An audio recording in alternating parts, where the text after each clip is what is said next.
Bonjour, Antoine Crochet-Damé, journaliste au Journal du Net. Bienvenue pour cette première après-midi. J'aurai le plaisir de vous retrouver tout à l'heure pour la deuxième table ronde de l'après-midi que j'ai l'honneur d'animer. Mais tout de suite, nous allons accueillir Valérie Koskas. Bonjour Valérie, donc vous êtes Principal Strategy Manager chez Amazon Web Services. Bonjour. Et voilà, donc vous allez introduire cet après-midi et vous allez nous parler de l'enjeu des compétences pour prendre le virage du cloud et de la transformation. Je vous laisse la parole. Merci beaucoup. Je crois que je vous laisse le micro. Ah oui, merci. Bonjour à tous et à toutes. Merci d'être là. Je suis ravie d'être parmi vous. Je suis Valérie Koskas, directrice de la stratégie d'Amazon Web Services pour la France. Pour ceux d'entre vous qui connaissent moins bien, Amazon Web Services, c'est l'activité cloud d'Amazon, donc l'activité B2B d'Amazon, qui est née en 2006 et qui a réalisé fin 2017 presque 18 milliards de dollars de chiffre d'affaires et qui est sur un revenu récurrent sur le dernier trimestre de déjà 20 milliards de dollars de chiffre d'affaires. Je vais vous parler de l'enjeu, comme disait Antoine, des compétences cloud pour ancrer dans la durée votre transformation digitale. Alors pour commencer, savez-vous combien de salariés il y a chez Amazon dans le monde? Il y en a 566 000. En général, ça surprend mes interlocuteurs quand j'en parle. Et savez-vous également que Amazon a mené sa propre transformation digitale au début des années 2000 ? En effet, à cette époque, les opérations de notre site e-commerce étaient souvent gênées pour lancer rapidement de nouveaux services, des nouvelles catégories de produits à vendre sur notre site de e-commerce. Gérer les pics de Noël, c'était toujours un drame. Et donc, ils se sont dit qu'il fallait faire quelque chose. Et les solutions qui ont été apportées à l'époque pour gérer ces questions d'agilité et de passage à l'échelle ont finalement posé les bases de ce qui est devenu ensuite Amazon Web Services. En effet, le cloud d'AWS repose sur deux piliers principaux. Le premier de ces piliers, c'est le fait d'avoir développé des fonctions standards pour gérer des choses comme le stockage de données, le calcul, la publication de code sur Internet, sur le web. Tout ça, c'est des fonctions qui ne sont pas forcément différenciantes.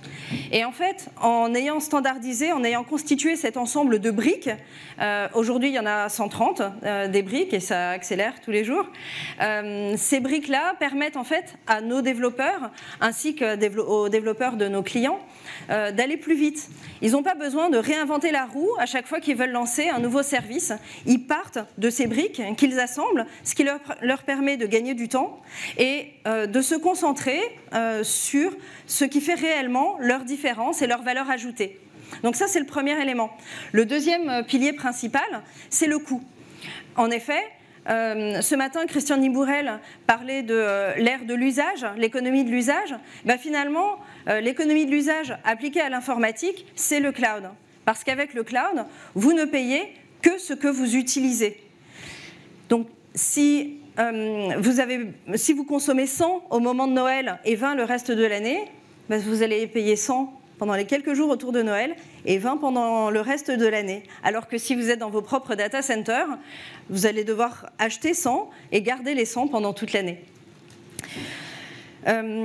J'entendais hier le directeur technique du gouvernement du Canada qui expliquait que pour héberger SAP, et en plus ce n'était que les environnements de développement de SAP, le budget nécessaire était de 40 millions de dollars canadiens. C'est beaucoup d'argent. Et comme lui s'occupe de la transformation numérique du gouvernement du Canada, il a cherché comment optimiser cela et il a regardé ce que ça lui coûterait dans le cloud. Il a vu que ça coûterait plus que 5 millions de dollars canadiens. Donc le choix a été rapidement fait et il a décidé de passer dans le cloud. Et une fois qu'il a fait le travail, il s'est rendu compte qu'il y avait une bonne surprise et que finalement, le cloud lui apportait d'autres gains de productivité et qu'au lieu de 5 millions de dollars canadiens, ça lui a coûté au final 2 millions de dollars canadiens. Donc de 40 s'il avait gardé son SAP dans ses propres data centers, il est passé à 2 dans le cloud. C'est pour vous donner un ordre de grandeur des gains en coûts qu'on peut réaliser. Donc le sujet aujourd'hui consiste à voir pourquoi le cloud et les compétences du cloud sont nécessaires pour ancrer dans la durée votre transformation digitale. En fait, évidemment, en France, ça fait déjà plusieurs années maintenant que la plupart des entreprises et des organisations ont lancé des programmes de transformation digitale, ont mis le client au centre de leur stratégie, ont développé des canaux digitaux pour tous leurs contacts avec leurs clients, ont lancé des programmes de big data. Cependant, un certain nombre d'entreprises, en ayant fait tout ça, restent quand même sur des rythmes de développement avec 3 ou 4 versions par an seulement, ai-je tendance à dire. Pour vous donner une idée, chez Amazon Web Services, on est sur 3 à 5 nouveaux services ou nouvelles fonctions par jour. Et en fait, les rythmes du digital, c'est évidemment pas 3 ou 4 versions par an. Et donc, pour aller vraiment jusqu'au bout de la transformation digitale, il faut aller jusqu'au rythme du digital. Alors, je pourrais passer des heures à vous parler de la culture d'innovation chez Amazon, mais je vais plutôt vous parler de nos clients. Amazon Web Services, aujourd'hui, c'est des millions de clients actifs dans 190 pays dans le monde. C'est des dizaines de milliers de clients actifs en France. Et ça s'accélère pas mal en France depuis qu'on a lancé nos data centers en France à la fin de l'année 2017.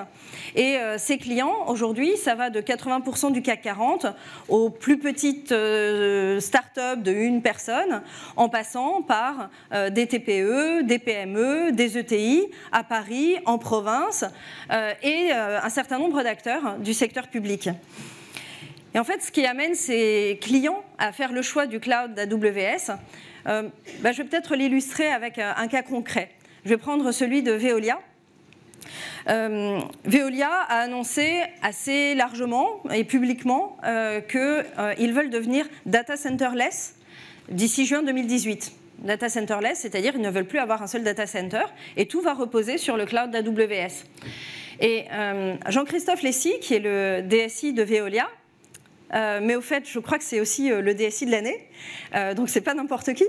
Jean-Christophe Lessy, donc, a dit qu'il avait eu au départ 3 motivations dans le fait de migrer vers le cloud. Il y avait la cybersécurité, la fiabilité et le coût.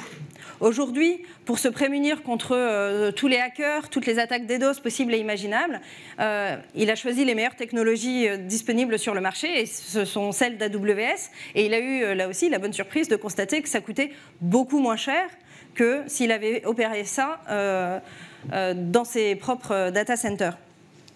Et puis, une fois qu'il a engagé largement sa migration vers le cloud, il a eu la bonne surprise d'en tirer un certain nombre d'autres bénéfices.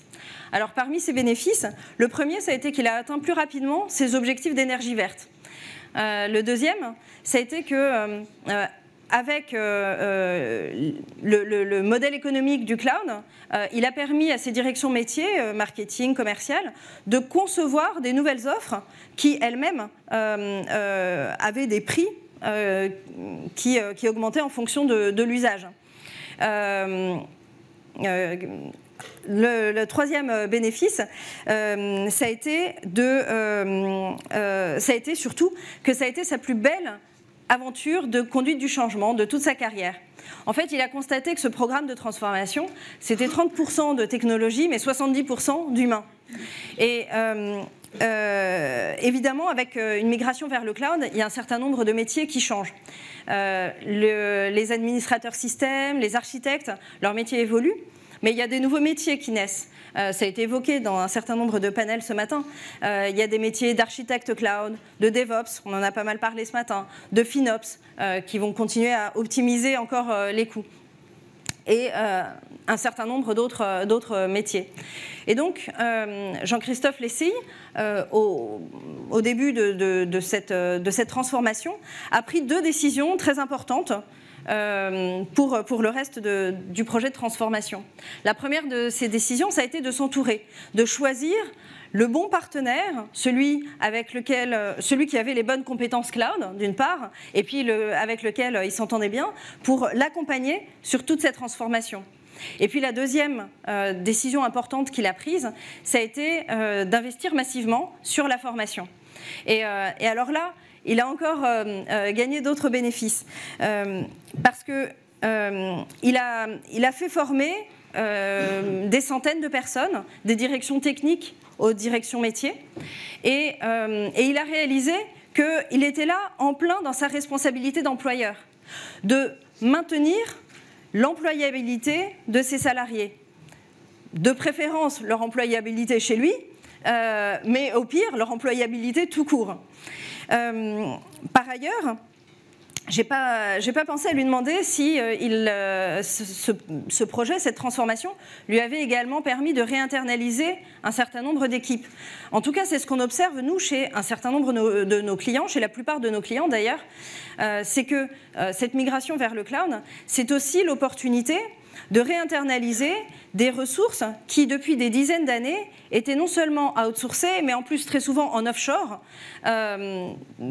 depuis très longtemps. Et aujourd'hui, ça aussi, ça a été évoqué ce matin, me semble-t-il, par le directeur de l'innovation de Malakoff Médéric, qui mentionnait à quel point le développeur aujourd'hui est important dans l'entreprise et devient inévitable, alors que depuis des années, on avait eu tendance à l'oublier.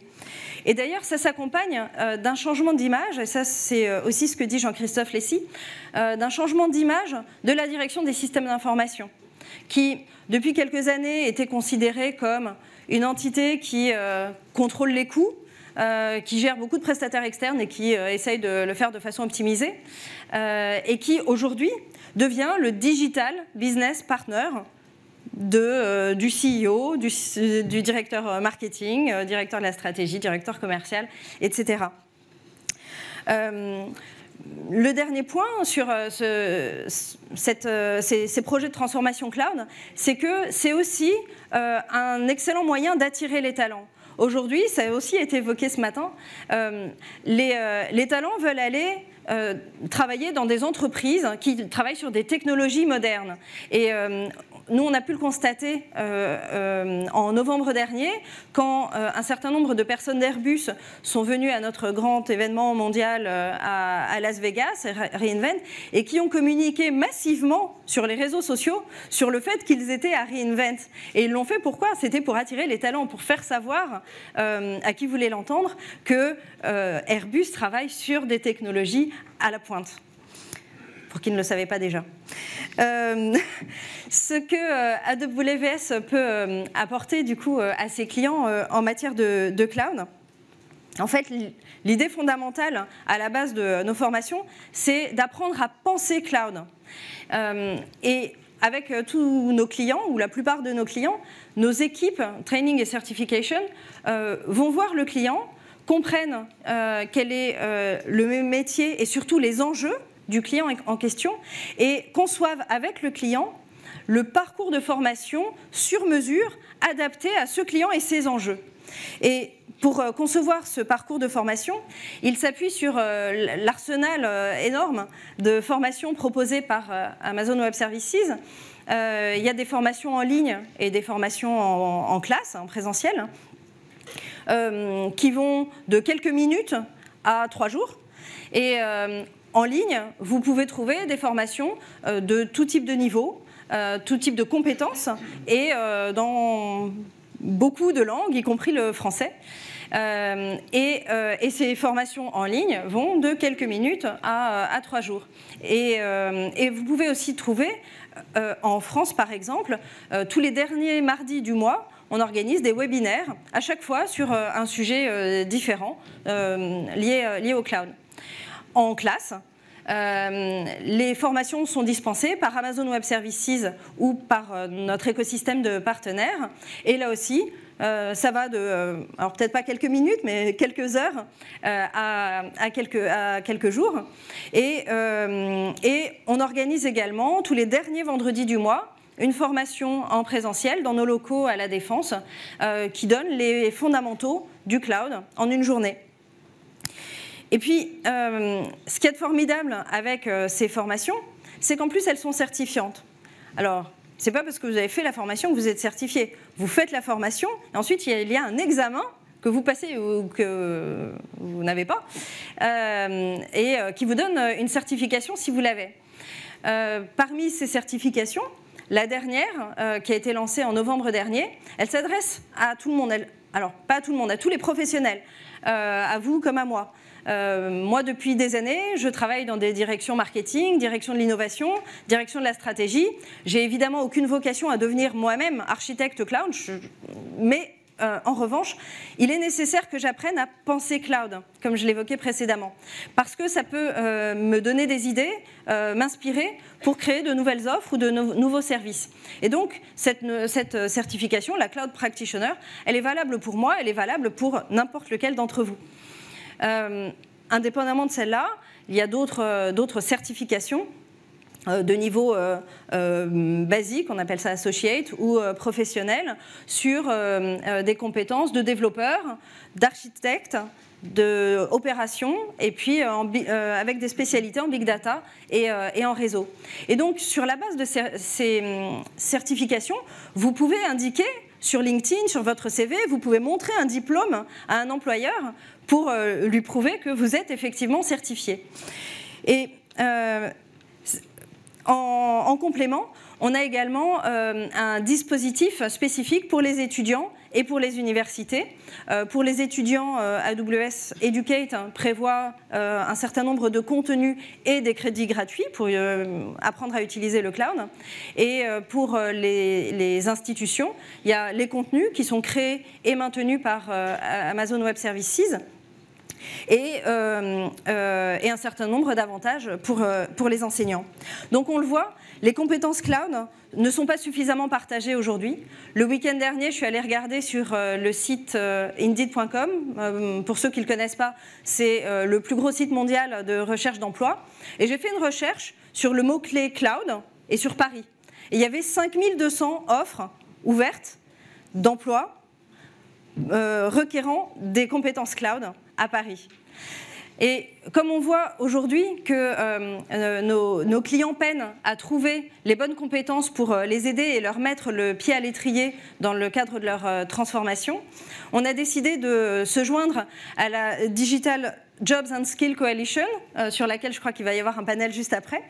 Et donc on se joint à la Coalition en nous engageant à former gratuitement 25 000 personnes dans les prochaines années en France sur le cloud. Et donc au final, si vous deviez ne retenir qu'une seule chose de cette présentation, c'est qu'il est vraiment important d'apprendre à penser cloud. C'est vraiment important pour votre transformation digitale. Et ça concerne chacun d'entre vous, qu'il s'agisse de quelques minutes ou de quelques heures de formation. N'hésitez pas à revenir vers nous pour que nous vous en disions plus. Merci.